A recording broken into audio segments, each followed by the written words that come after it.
Check it out. I walk around town with the pound strapped down to my side. No frontin' just in case I gotta smoke something. Salute, this your boy General Steele, Smith & Wesson, his family, PNC, Bucktown for life. And you on Showcase TV, and I've been showcased with Hercules. Let's go, baby. Love. It's your girl Dre. You are now tuned into the Royal Playlist brought to you by Showcase TV. And today I have a special guest, the legendary General Steele from Smith & Wesson. How are you? Guest. Yes. Well, I'm blessed and healthy. Give thanks. Yes, we really appreciate you coming on board, definitely, for this interview. Appreciate being here, and thank you for working the angles. Absolutely. You know? We had to. I mean, we're in Brooklyn, aka Bucktown. Top boat. So, can you give me a little bit of insight on like how you and the boot camp clique kind of got together and everything? Oh man, boot camp. Big up to my boot camp family, Sean Price for life. You already know. We pretty much from these streets. I'm from Brownsville, Cephalo Project. Salute Cephalo P's. Sean Price is from Brownsville Projects. Yeah. Rockland's Monsters from Cephalo Projects. Louisville's from Cephalo Projects. Strang is from behind the projects. Crickin' and Christopher and Pickin'. Yeah. Or how you say Pickin' and Chris. Yeah. Tech is from up the block. Best Style Lex. You know what I mean? He been there. His whole family was raised there. So we actually, when we say we in the streets, it's not just like this gangster version of like we in the streets, yo. We doing crazy stuff. Not only doing crazy stuff, we was raised here. Yeah. We was literally raised here, and being raised here, you find yourself walking up and down Nostrand Avenue looking for the good Ital food, or the beef patties, or walking down Franklin Avenue. And Buckshot is from Franklin Avenue, so you know. Oh, so you guys were like all pretty much around the corner from each other, just meet up, pretty much, one location right there. Yeah, it's almost like it was highly ordained, and we had to figure it out later.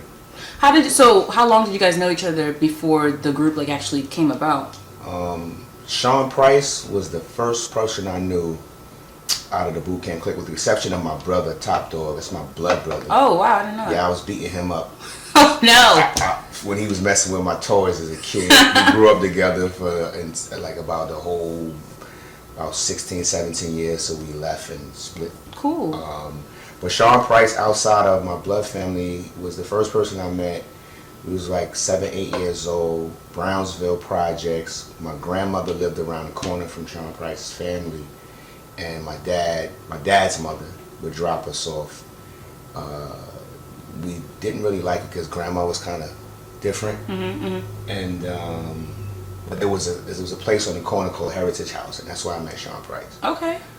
Then later on, I met the rest of these guys, and we started to build the family out later on, you know. That's dope. Yeah. That's awesome. So when did like Brooklyn get its nickname Bucktown? When Smith & Wesson dropped their first single. Really? Yeah, that's a fact. So you guys started that whole thing. Like, that's crazy. We changed the name of Brooklyn. When we came out, it was Bucktown. Yeah. I like that. That's for sure. So what led you in tech to decide, because I know you guys had your debut on the End of the Stage album on Black Moon's album, when you had like, you know, Black Smith & Wesson. How was that? Black Smith & Wesson was like, oh, like we sat around after they dropped their first single, or Who Got the Props, and like, you know, it was on. Yeah. It's like, all right, we wanted to be there for every session. We was blessed to be there every session, so we got to meet beat minds, we got to study the process, we got to be in the studio, and we was either going to be in the studio or we was probably going to be outside doing some nonsense. So it was great for us to get that life. So we sat there like literally like flies on the wall. And runners. A lot of things that people don't like to do right now. Not going to the store. We need to go to the store, we'll go to the store. Right, ASAP. Normally we bring the bud, when we'll bring some, you know, some paraphernalia, and we'll make the session a little bit more interesting. Absolutely. That was our gig, and we sat around, and I think Black Smith & Wesson was the next to the last song we did. So we listened to all this stuff, and then Buck was like, yo, y'all ready? And we were like, oh, like, yes, ready. I was ready yesterday. Yep. That's dope. So, like, what made you, did you always want to get into, like, the rap game? Like, well, history, in our history, is like I'm the first dude that rap. Yeah. I was already like a solo artist, running around, doing like variety shows and things of that nature. And then I met Buckshot through his sister Tracy. Tracy is a very important part of this whole dynamic, because I think if not for me messing up in high school and then meeting her in night school, in George Washington Night School, I would have never met Buckshot. Right. And Buckshot is the brain. Like, Buckshot comes in with this highly enlightened creative spirit, and he's like, all right, as long as you got the soldiers to fill in the blanks, like these ideas can get done, and that's what like Buckshot was really important, or is still really important. I like that. That's awesome. All right, so this is a question I really, really want to dig into. Could you give me some hindsight, some insight on what it was like recording The Shining? Okay, before we start, I must bring out my magic cups. Oh. Come on, baby. Magic cups, I'm ready. Hold on. You ready to go? Yeah. Voila! One for you. Thank you. Thank you. Cheers. So, what was it like recording The Shining? Yes. The interesting thing about The Shining, you know, it correlates with Into the Stage, right? Okay. Because as they were recording in the professional studio, Tech and Steele was going through their basic training. And you guys went through the full spectrum of like getting everything you needed right then and there before you started focusing on your own project. It was beautiful for us, because we was already running around the streets with Decept. Big up to my Decepticon family.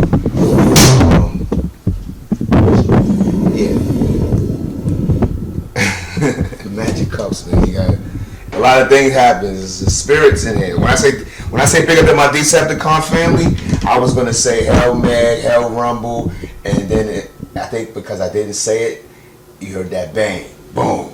So I gotta say Ashe to all my brothers, because we lost a lot of brothers in there. They're very important because they groomed us for what we was gonna come and say on the mic.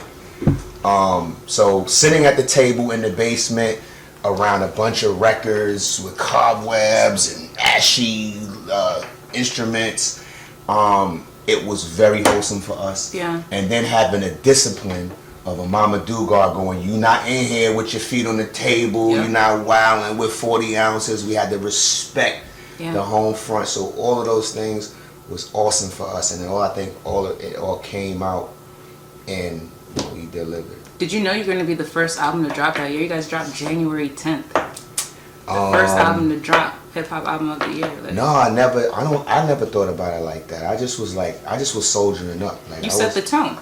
Yeah, it's crazy. But it was so many people that was coming out. You know, so many people you had to kind of like make your mark. My importance was just making sure me and Tech was on point. Yeah. That balance. You know? And you guys definitely had it. So not only did you do The Shining, you guys, partnered up with the legendary Pete Rock and did Monumental. Oh, that was another one. Yikes. You had Raekwon, you had Bun B, you had Styles P.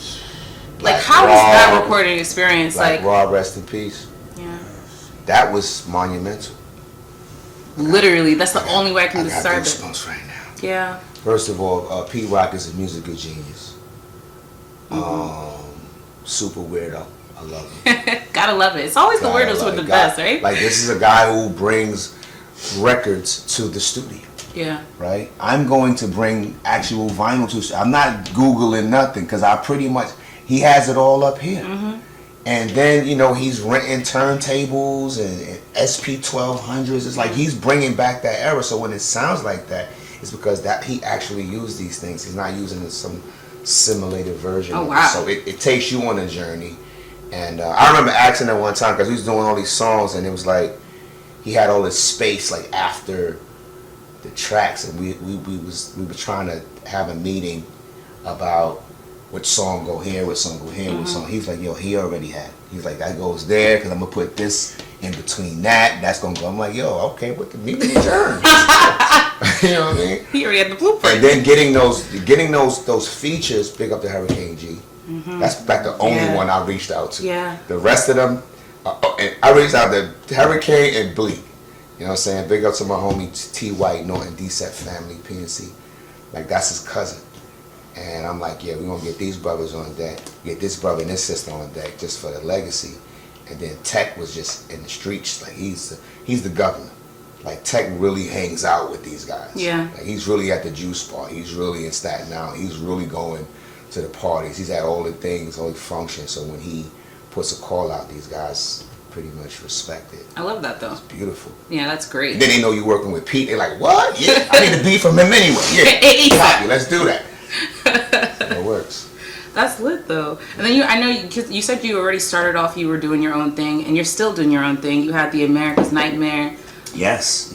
So, like, what made you come out? Because you said, like, a pretty big message with that album as well. It was pretty straightforward. Yeah. And when I took time to listen to it, I was like, the one thing that I really respect is that, one, not a lot of people can come out and continue to still be making good music for this long. You know?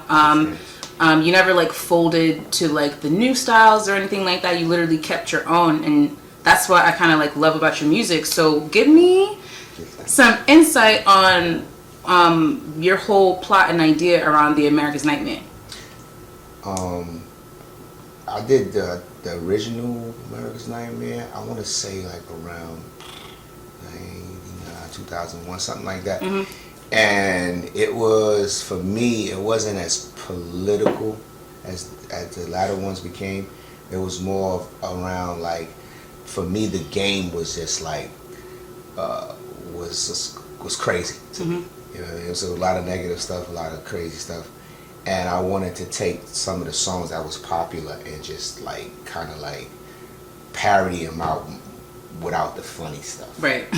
And like, 'cause it's not funny. Yeah, it's not funny. So I was like making fun of like guns and like not fun of it, but like the cynicism and sarcasm. There's a lot of that in there. So I took whatever the hot beats and I flipped it.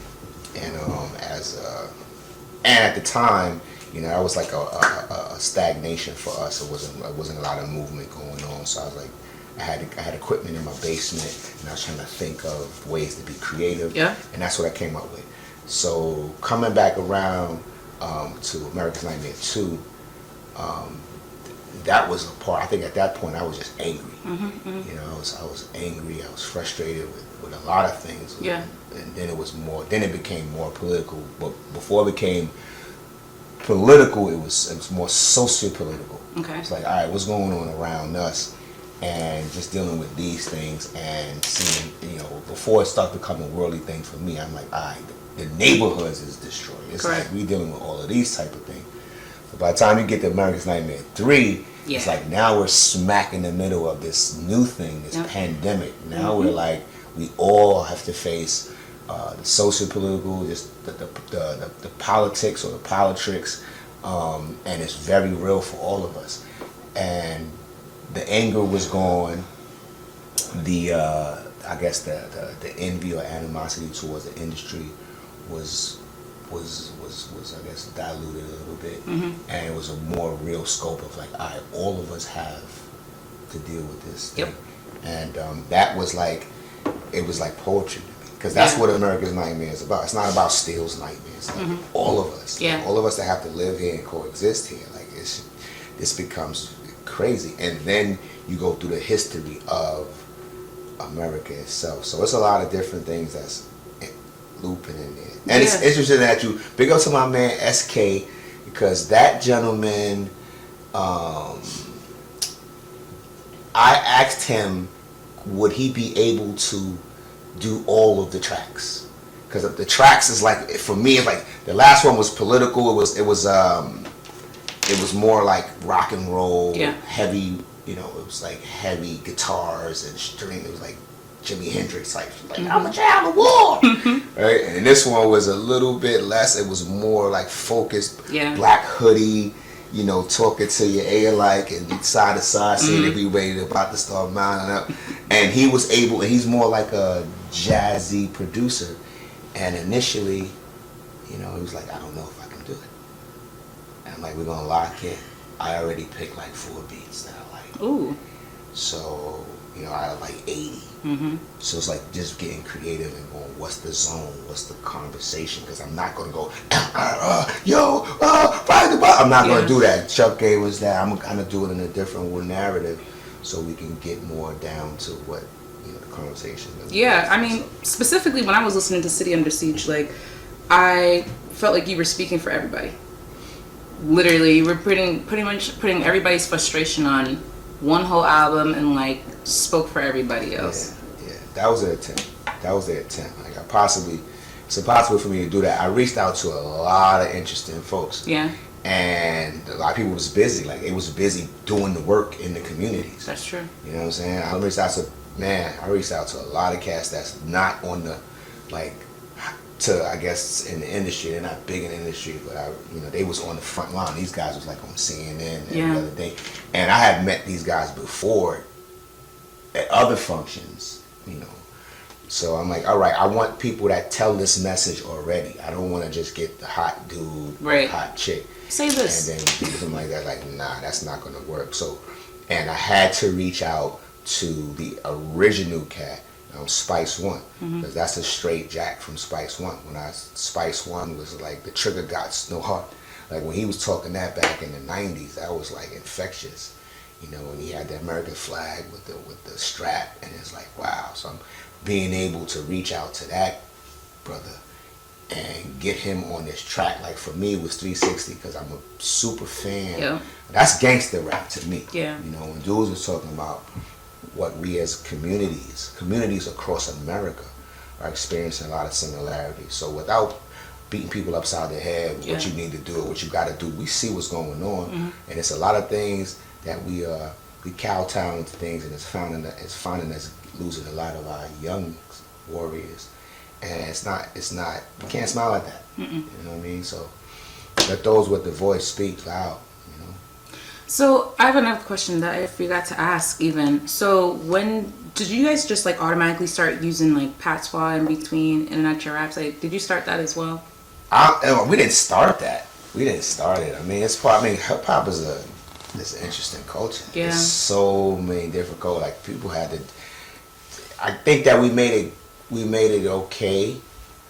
And then we let the people that was from the islands, our brothers and sisters, and let them know that it was okay to come out and tell them where you from. Because other than that, everybody's from Jamaica. Of course. You know what I'm saying? Which is totally farthest from the truth. Yep.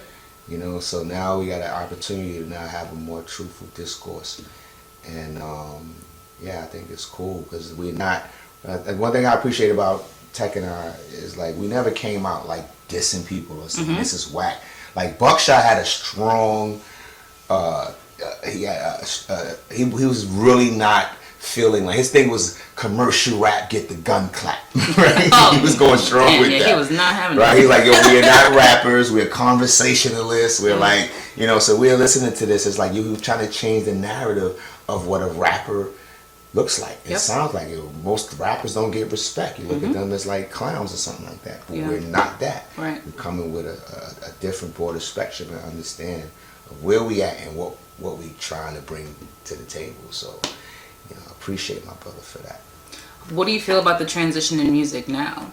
I know right now because, we're in Brooklyn, and I know a lot of, like, drill is really heavy here. You got artists like Chef G and things of that nature. Like, how do you feel about the transition of music? I think it seems like it's necessary. It's almost like a purging, a cleansing. I mean, the drill is real because that's what's happening. Yeah. That's what's happening in the communities, and you naming all these young brothers, and this is how they live. My only thing is like to have a different platform, because if it's only one platform, then that's all we're gonna do. It's like the mouse in the cage thing. You only got this or that. Yeah. Other than that, when you put a person in this industry, and you pretty much you give them the platform to be against each other, that's like what we promoting, and that's what they're promoting, because in the neighborhoods it's really like that. Yeah. So and a lot of people don't know. No, a lot of people don't know. Like, we grew up with gangs for all of our our whole diaspora. It's like, yo, this is not the first time we've seen gangs interacting and seeing how they do. At the same time, what else are we offering? As opposed, just the the money is not something, like we're witnessing the destruction, we're witnessing the genocide. Yeah. And you could say it's self-genocide or whatever, but then you can also look at buildings being built, and not to blame things on gentrification, but I grew up around when it was PAL. Like a lot of guys in my hood, I grew up around like probably like 10, 15 different kind of projects. Mm-hmm. So it's set up for us to be like not rocking with each other. Right. Just because that this project, so these guys stacked up on each other. Mm-hmm. But we also had, in every project there was a community center. Mm-hmm. Every project had a community center. Right. So sometimes we would go to the Glenwood projects, community center. Sometimes we go to Howard project. Sometimes we go to Van Dyke. Sometimes we go to Tilden. And each one of those, sometimes we go to Brownsville, and we would meet each other at these different places. Now the only place we meet each other is where? In the streets. Mm-hmm. You know, so we don't even know if we friends yet, but we cousins. Right. Like blood cousins. Yeah. But we not friends It's because you different. over there. That's different. So music, art imitates life. Yeah. You know, so in our lives we have no direction, or we have no compartmentalization for the neighborhoods. I grew up, Ceflo Project had a Ceflo Center. Mm-hmm. In the Ceflo Center there was a basketball court where you would go there and watch basketball games, and then you go to Tilden, and Tilden had the hole. And whoever was nice in Ceflo had to go and play in Tilden. So you start knowing people in the neighborhood. Mm-hmm. Without the gang, people's getting money. They doing whatever they doing out there. It's gonna be violence. Yeah. But we're almost breeding separation. Yeah. You know what I mean?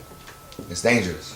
It's kind of just like, what do you do? Like, what is there to do to make sure, like, this kind of, not, you know, I don't necessarily see like an end in its future, but to like lesser the issues. We're gonna need a forum. We're gonna need something like, I mean, you got to think about, I grew up, I'm a 70s baby, so I grew up at a time where I got hit with a song called Self-Destruction. Yeah. Right? Then I got hit with another song, Self-Destruction. That's the East Coast version, if you will. Mm-hmm. And you got hit with a song called The Gang's All Here. Yeah. That's the West Coast version. So you have rappers throughout our history trying to show solidarity. Yeah. Like, of course there's going to be differences and stuff like that. We're going to have battles. We're going to be like people we're not feeling, so we want to, like LL Cool J want to go at, you know, Ice-T or somebody like that. Like, okay, you don't like this guy, go at him. Yeah. Get him. Yeah, yeah. Like, we ain't talking about, yo, everybody around like you just took a ballet class or something. Like, yo, hardcore, like, talk about it. But when you taking it to a level where it's like, all right, now we're trickling down into, like, being offensive to life. Mm-hmm. So, all right, so if you offend my life, I got to offend your life, you know, so on and so forth. And then that's when everything becomes in vain. Yeah. So that part is scary because it's no different than watching the genocide of Rwanda, or watching the genocide of the Jews, or watching the genocide of slaves, African slaves, pardon me, Mm-hmm. you know, or the Indians, natives to this land. It's no different than watching the Chinese get slaughtered. You know, it's no different. So the people in power at some point is like, you know what? Let's just, this program is working as long as we can eliminate some of this mess, scoop like a big chunk of this off of there, and we can set up shop, put some new condos over there, and bring some people over there so they feel more safe. Yeah. And then put a gatekeeper that says, I'm going to protect the city. Yes, I couldn't wait to say that. Yep. All right, buddy. Do you think you're gonna still continue to like do a lot of political messages in your music? Absolutely. That's in my DNA. I can't not talk about stuff. Like right now, like what I would like to do is, as opposed to being more, I guess, political, because I'm not into politicians, but I watch how my people are affected by decisions that are made. So, you know, to be able, as an artist, to be able to have things that are more, I guess, helpful to people. It's something that you can use as opposed to just buying a rap song. You know, like someone said to me the other day, it's like, yo, you ever considered going to therapy? And I'm like, yeah, absolutely. And then I've done that before. Yeah. Several times, and I found that my true therapy is creativity. Yeah. and kicking it with people that I've never met before. Yeah. And then hearing their opinion, and maybe like this conversation is gonna gonna allow me to make another song, and probably help some people. Maybe whether it's go to college or get some people out of their little funk. Mm-hmm. Some things you can't pay for. Yeah. In the rapping, for me, that's one thing that keep me motivated to just do it like that. Yeah, I mean, music is therapy to a lot of people, it's including myself, right? And like in one of your songs, like you kind of like spoke about people who were kind of like, if you test the wrong drug, what will happen, right? You can't like fake the life. You kind of just like either bat it or like go a different direction. A lot of people will find inspiration from this music too. So I feel like it's important for people to like get different messages out of the music we listen to, not just go out and go drill. Somebody, they need it in between. Like the way I felt about The Shining was like the words and everything you guys were saying were like, it was hard and it was gritty, but like the beats that you guys use and stuff like that, it was kind of like melodic, where it was kind of like you could listen to it full through and like have a full understanding of what you're talking about. Now I think the frequency is extremely important as well. It's crazy because SK, we was on the phone last night, and he was just talking to me about, he remixed the entire America's Nightmare, and I'm like, how can you remix that? Like, it's a lot of different creative things you can do. Mm-hmm, mm-hmm. But what he did was, he made like more bouncy hip hop 90s type of beats, and I hate to use that description. Yeah, that sounded super. But I understood. I understood exactly what you mean. Because I'm like, how do you put like, you know what I'm saying? But it sounds so funky, and I'm like, yes, let's make it that. Let's make it where right now, like, cause Brand Nubian came out and was like, one for all, Brand Nubian, right? They talking about in the first line. He's talking about Otis Redding and David Ruffin, and like you getting a history lesson, and it's going like this, right? And these guys are talking about the knowledge itself, wisdom, and like they teaching you the lessons, the 120 over some funky, and you like this. Exactly. You're like, you getting taught. You don't even know. You getting taught by it. If you knew you was learning a lesson, you'd be like, oh hell no. I don't want to listen to this. Shut it up. No, this ain't real. Like, but it is. So it's like the frequency has to now reel you in to the message, and because nobody want to get preached to, you're gonna be like this. You know what I mean? So I'm thinking like, all right, like even the drill music, like when I watch these guys, I'm like, all right, you're creating. Or you letting people know, because if you're from Brooklyn or any hood, you gotta know the dynamics of each hood, right? You gotta know where's crazy at. You gotta know where it's safe at. And I'm not talking about just going, all right, I want to hang out around the white people. There's a safe over there. No, not necessarily. You know what I mean? So it's like just knowing how to carry yourself in the neighborhood, like. I used to be scared to death to go to Bay Ridge, and it's nothing. It's predominantly white folks over there. Like I'm scared to be around a lot of white folks. Right. You know what I'm saying? Like I can be in Brownsville around the dangerous killers and dudes that just came home and stuff like that. So I know how to walk around there, not because I'm a killer or any of that stuff, but because I know how to walk with respect and show respect in this neighborhood. Right. That's what makes communities. Yeah. So when you have these situations where it's like, all right, the frequency is about drill. So one of these DJs came out just recently and was like, I'm not playing no more diss records, right? And I was like, big up to him. Yeah. Big up to him. Hopefully he don't get smeared for saying something that's dope. Yeah. But you have to now check the people who are allowing this to be broadcast. Like, what are we really promoting? Yeah. When we go in the club, we like, yo, my dead homies and all that. It's like, all right, cool, but nah. Like Tupac said, yo, you think I'm bad? Wait till the person who comes after me. That person is not gonna have any compassion. That person's not gonna care if your kids eat. Like, you think I'm bad? Like Pac was doing. He was doing everything. Yeah. He was doing everything. Big ain't even get a chance to get busy. Yeah. And it's like, all right. That's drill music. Then you getting drilled out the game because you're just doing the best you can. Now everybody that signed that contract and just start making a bunch of party songs, that's what we need to talk about. Like when Buck said commercial rap, get the gun clap, because you're not gonna surpass. Like when you hear Jay-Z's rhyme about father and sons, it's more like you passed that. You probably like skip that song. But that's one of the realest songs he got. The son who just killed the pops, he didn't know his pops, and he came back like, that was like back like what, 10 years ago. That's what's happening right now. Yep. Like, I don't know you, pops. Yeah. I don't respect you, moms. You don't honor the mother, you don't honor the father. So it's important for the dudes who are OGs to either give a positive message or be prepared to get they not only their wig pushed back, but their whole legacy pushed back. Yeah. You know what I mean? I was sitting with somebody the other day and we was listening to X Clan. They was like, yo, I never heard that before. I was like, yo, I got a lot of work to do. Yeah. Word. The main reasons I honestly do the Royal Playlist is because I feel like a lot of people within my generation, they don't open their ears past what they see right now on social media, on the radio. I don't even remember the last time I clicked the radio on, to be honest, because you have to have some sense of control in your own music, right? And it's important for everybody to see artists like yourself and have a true understanding of why people even started rapping to begin with. Right.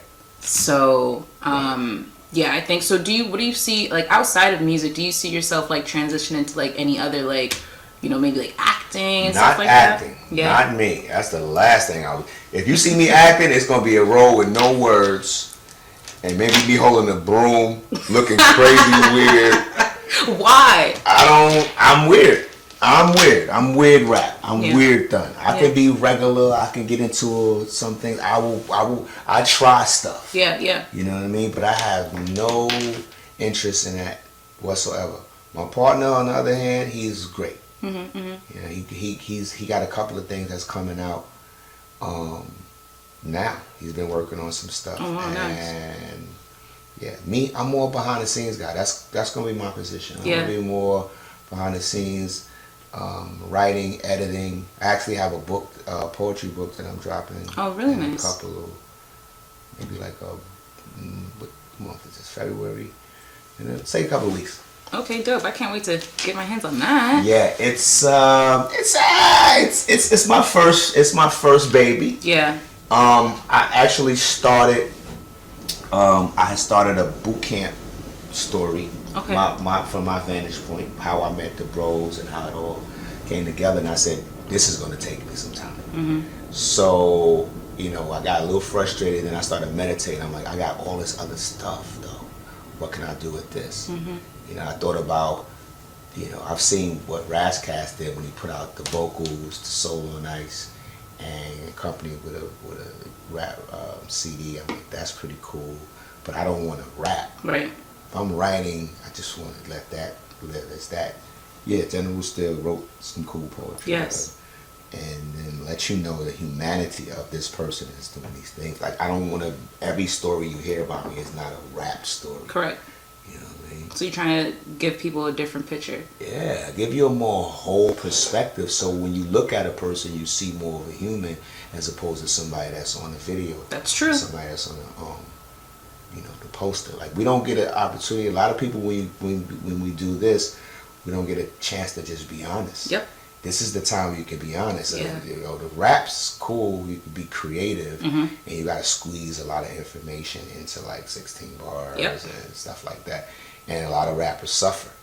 You know, they dope, talented individuals. They either gotta be wild, skillful, or appease the label. The label wants a radio joint, and you want to do something like this. Every rapper that's famous, that you love, and probably hate, had to go through some love hella right. Like when I think about Nas, when Nas wasn't always up there for everybody. Jay wasn't always up there for. Like, they climbed so much money mountain, so many Kilimanjaros, and when you see them right now smoking them big Cubanas, it's like, yeah, bro. Yeah, bro. Yeah, Kiss. Right. You know what I'm saying? Yeah, Kane. Like, Kane in his 50s, but Kane looked gorgeous. Like, yeah, Kane. You know what I'm saying? Like, yeah, Chris. You know what I'm saying? Like, yeah, AZ. Like, yo, yeah, Smith and Wesson. Like, You want to see that because it's like, all right, these things I love. Because if you don't see that, then you're gonna start feeling like you wasted like a big chunk of your life listening to this stuff that was a fad. It's not a fad. It's just as important as the Isley Brothers. It's just as important as Earth, Wind and Fire, the Temptations, all these individuals that we grew up, that these guys sampled or patterned their life or production, whatever about after that. So the saga continues. Wu-Tang. Yeah, I love a good sample. Yeah, and that's crazy because Old Dirty Bastard came out with his album that same year. So were you guys kind of like not inspired, but like I guess inspired around like their whole collaboration when they first came out, and then like Boot Camp? Absolutely. Yeah. Everything was inspiring. Mobb Deep was popping over here. Yeah. You know what I mean? Redman was over here with this over here. You know, if I'm not mistaken, Ray came out. Like a lot of these guys was just jumping off. They was bubbling up, and then they was all jumping off. We wound up getting on the cover of probably the first and only cover of the Source magazine. All of these guys when we went to the Source. What do you call it? The Source Awards. Yeah. You know, so for us, it was amazing. Like, I'm from Cephalo Projects. Yeah. You know what I mean? Nobody gonna have to care about that. Right. Tech was on Lexington pretty much all his life. So he the whole neighborhood know him already. So that's Uncle T. Yeah. Like, I see you. Uncle T with Mary J. Blige. Oh my God, yo, this is crazy. But that's Uncle T. Like, you know, me, I done moved from Cephalo Projects, then, you know, from breaking out more moms and going to East Flatbush, meeting those guys over there before the Crip craze, and you know we lived in Canarsie before the Flossie craze, but we met people that still are in those neighborhoods. Yeah. So it ain't like we going in there like, yo, we good in the hood, but we good in the hood. Yeah. You know, so we never disrespected those areas to the degree where we can't go there. Right. So that's my thing. I want to be like, yo, you don't have to blow up nobody's block. You can go in there and whole nother different way, and trust me. Fuck, don't trust me. Like trust yourself. You know you can make it a different way. I probably can make it way more ill.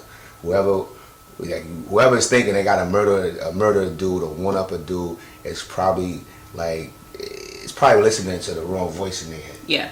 You know a lot of people don't have the right voices in general, and they turn to like the wrong things. So that's why I keep going back to the point of making sure the message is still there. You know what's crazy? What? We had horrorcore. They ain't make us want to go chop nobody exactly. up. No? Yeah. I listened to a lot of You knew what it was, right? Yeah. Come on, yo. Really? It really just depends on the people.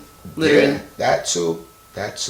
So I mean, as long as I'm giving this gift, which I believe is because everybody don't have it. Yeah. You know, and I you know, not in confidence, but like just it's affirmation. Like I was talking to my brother the other day. He's like, yo, I can't write no raps, bro. He's like, y'all be taking the same words from the same lexicon, vocabulary stock that we got and be making them sound fabulous. Right. Like I cannot do that. Right. Okay, so you forget your powers, you know. How was it when you saw like Bucktown go crazy? Like when you finally see like I have something, like we have something special, like that the world is resonating with. I'm a weirdo, so I was just giddy. Like, yeah. I was like, yo, this is bugged out. This is great. But at the same time with my bros, and we from the block. I know what we was doing last week. We was sharing the sandwich. Yeah. Now we sitting at the table in the Mediterranean by the sea going, yo, what you getting, son? Yeah. Now I'm gonna get the lobster, son. Word. I'm gonna get the lobster too, son. Word. You get anything to drink? I'm gonna get some wine. Yo, me too. Like, and you enjoying that with your bros. You ain't going, yo, here, take a piece of my lobster. Right. Like, nah, we showed and proved that we're able to, you know, make it through. Some are talented than others. That's gonna be, you know, that's how it's distributed. But it's good to see that you guys, like, you don't see a lot of groups that are like still good too. Like, you know, I'm glad that you guys still like have that relationship, that you guys are like still close and all. Yeah, I think originally like it's good for us because we started out before the rap stuff. Like, Rock is probably the only person out of the entire boot camp that I met him, he was already rapping.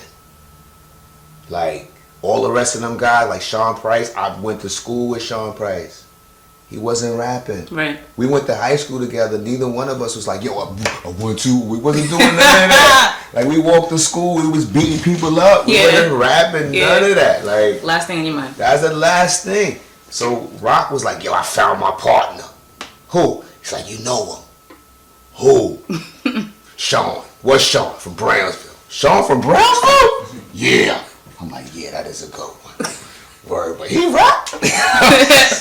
You can't turn around and be like, because dudes was like in Brownsville, dudes don't be, if you, it's a bunch of other dudes that was rapping and they was coming out with stuff and they was cool and all of that. But it didn't help us. Like we carved our own niche. None of them helped us. None of them cats came and signed. Ain't get nobody out the hood. None of that. So we was all a little young vagabonds running around. Yeah. So we wasn't bragging like, yo, we spit bars and all that. If people found out, they was coming to your block. Yeah. Your block party. Yeah. Challenge. Yeah. Like whether you was doing this, to them, do whatever. So in Cephalo, like for me, I was already like I'm sneaky, I'm weird, you know what I mean? I'm an introvert. Yeah. I have all this kind of other different stuff going on in my mind. Yeah. Creative writing and stuff like that. And so I could put words together, but I don't have a style per se. And then hanging out in the hood and really getting to know stuff.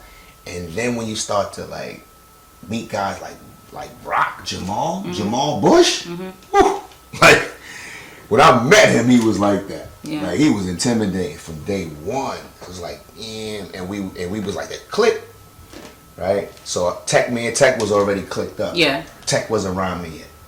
Okay. Right? Where was he at? We was beating people up and shit. I forgot. Yes. Yeah.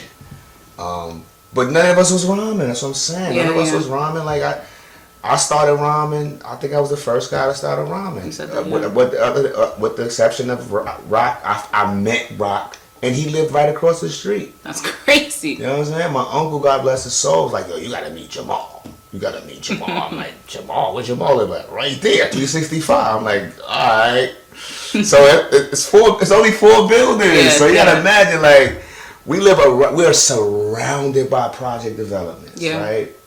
And ours was probably one of the smallest ones. So it's like, and I live like, you got 18 floors. So like getting to meet people, like people, we relationships overlap. Then it could be somebody in these projects that you personally have never met, but Brucey might know. Like, yo, remember Vernon from the 14th, from the 13th, hey.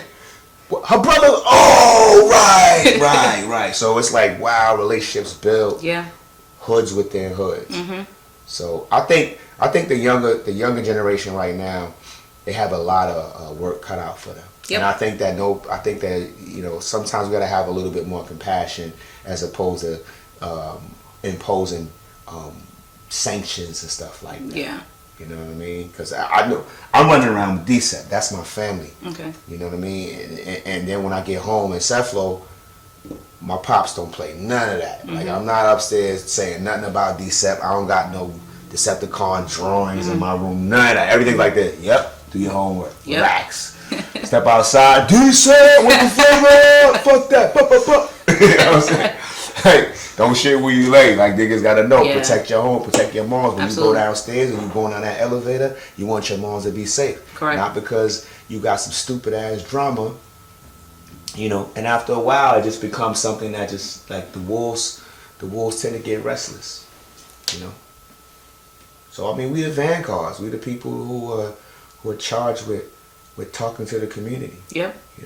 And hopefully we'll say something of substance. We'll let people know that they're not suffering alone, and we're not gonna just be wiped out. It's not gonna be like a mass grave, of people who just didn't know. So that's dope. Yeah, I mean, I personally, I can see that we have like a lot of work cut out for us, but hopefully more artists comes. Yeah, it's a beautiful struggle, but hopefully a lot more people like can see it themselves too. But like that's why we're here to kind of like just push the message to people, so it kind of open some other people's eyes a little bit, so that way we can kind of, and like you said, like don't bring problems home. You want to make sure your family's straight, everybody's straight like that. it's the logic. A lot of people like lose the logic along the way. With their creativity, you kind of just got to remember like who you're making the message for, and the people out there listening to you. You got to really like take that to heart when you're doing music in this industry, which is crazy. Don't forget the families, man. I as a kid, I helped my grandmother. This is one of my favorite stories. I'm gonna tell this story every time I do an interview. I helped my grandmother bake a cake for my uncle. Uncle at the time, like, he's adopted. She adopted him. And we baking the cake from scratch. I'm talking about from scratch. My granny is from the South. Yeah. So everything is heavy. The flour, everything. And as a kid, you got to use a little scrawny arm to stir this. She's making the frosting from scratch. What? I wish I could remember the recipe. But no boxes. I couldn't wait. Ain't no boxes and nothing around here. It's just big old flour everywhere, and baking store, whatever, all that stuff, whatever goes into that. Sugar, big bucks of lard from Rodin's, you know what I'm saying? You got that from Rodin. Go to Rodin and tell him I need that to the mall. I ain't got no money. You gonna let me hold 2 blocks of butter?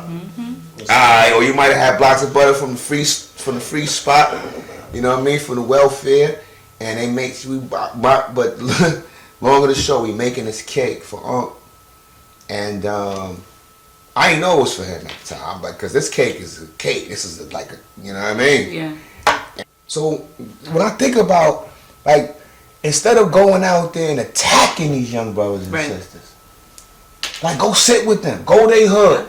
Go sit with them. I dare you to go sit in the pit with them and see how it comes through for them and how they protect their neighborhood. Oh, yeah. Don't go to Nipsey hood when Nipsey get murdered and give a sermon. Yep. Thank you very much, but that's a little too late. Because that's how the OGs look right now. They look like, never mind, we got this. Got it. I don't want to look like that. I want to sit in my OG seat. I like how I did that. My OG seat. Ah! You know, dog just post something about that vibe. Listen, rest in peace. You know what I mean? I want to sit in my OG seat properly, because if I made it this far, it got to be for some type of reason. Absolutely. I'm not giving up on the younger generation. I love drill music because I love to see these young brothers and sisters being creative and talking about what's going on in their neighborhoods and giving us a timeline, not only a timeline, but like we see how the map is changing. You know, at some point, maybe we'll be able to evolve that map into where it becomes more inclusive of all, as opposed to, we kicking our own selves out of our own communities.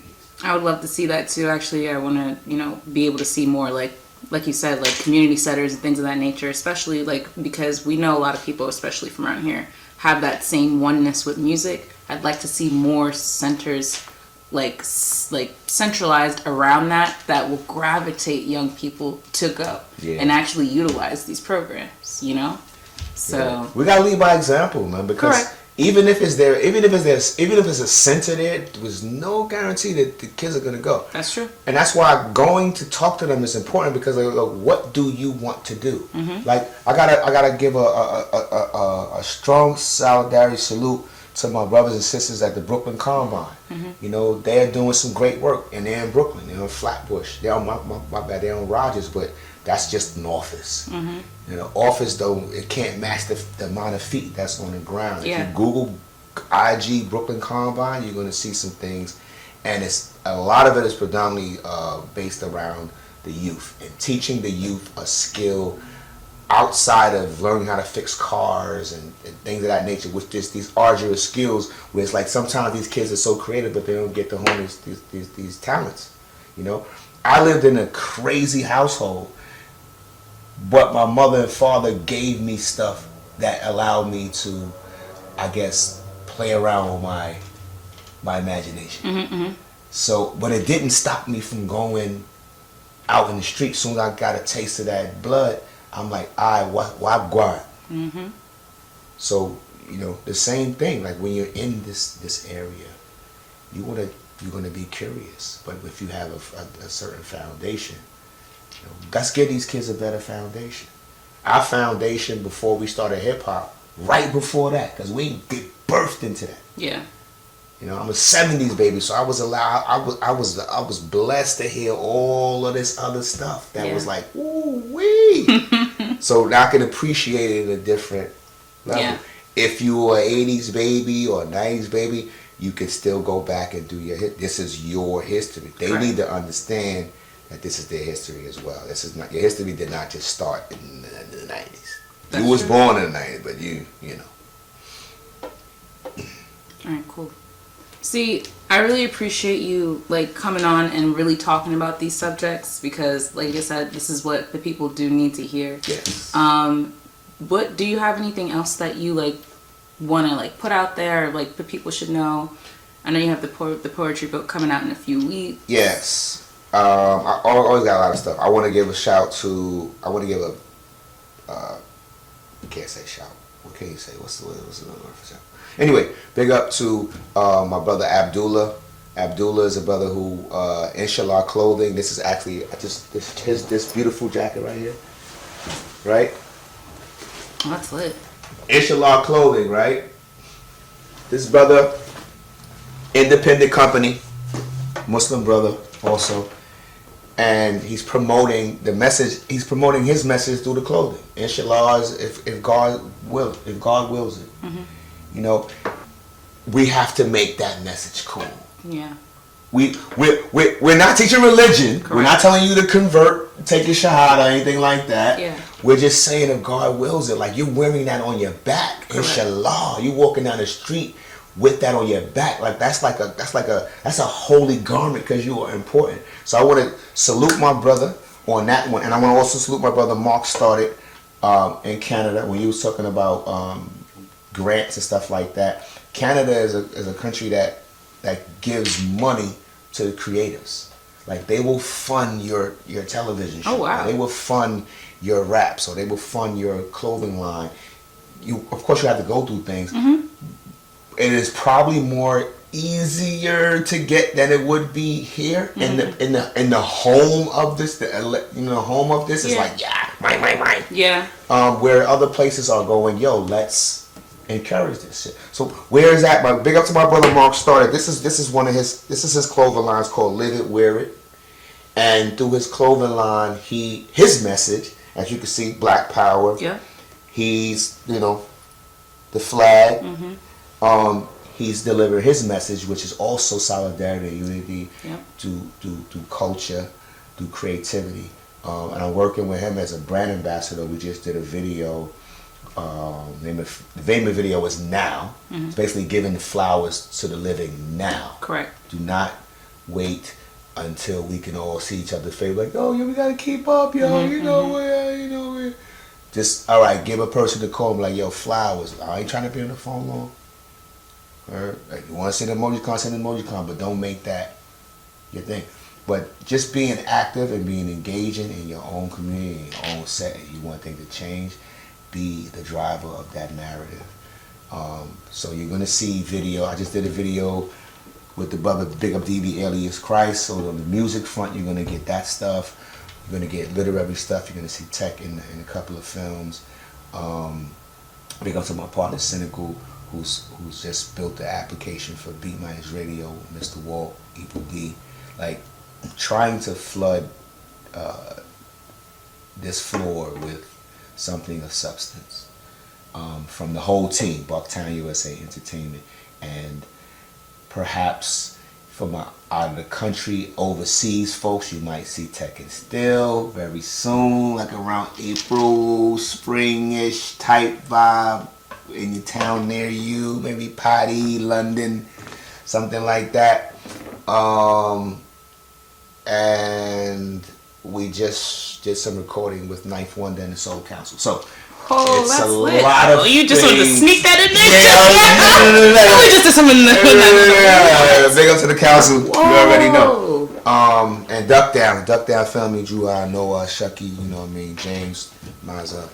So yeah, we are working on some stuff, and hopefully the people who are the antennas is live, they're up. ready to see. I know mine is. I am ready. I am ready to hear this. I'm so excited. The poetry book from everything. I want to see everything really come fruitful, and I'm really excited for all the new projects that you got going on. Shout out to Tech 2 as well. All the new projects and stuff that he has going on.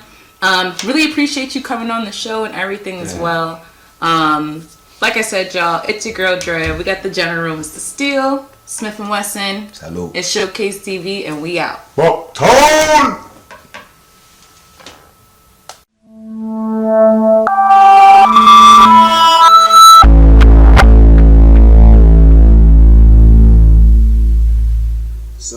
Salute worldwide. It's your boy General Steele, Smith & Wesson, PNC, Bucktown. And I've been showcased on the Showcase TV with Hercules. Let's go, Drea. Love. Hi, my name is Tommy with Righteous Minds Entertainment. We design print promotional products such as business card labels, flyers, brochures, and menus. We also create promotional videos with animation or live commercials. Contact us for all your promotional needs. Contact us on social media here on my right, or scan our QR code on my left. We are Righteous Minds Entertainment. You need righteous minds for your production and printing. Contact Righteous Minds for all of your printing. Business cards, flyers, and posters. You need it, we got it. Yeah, you know we about it. Yeah, all of your video and audio production. You need business cards, we got them. Yeah, we provide everything.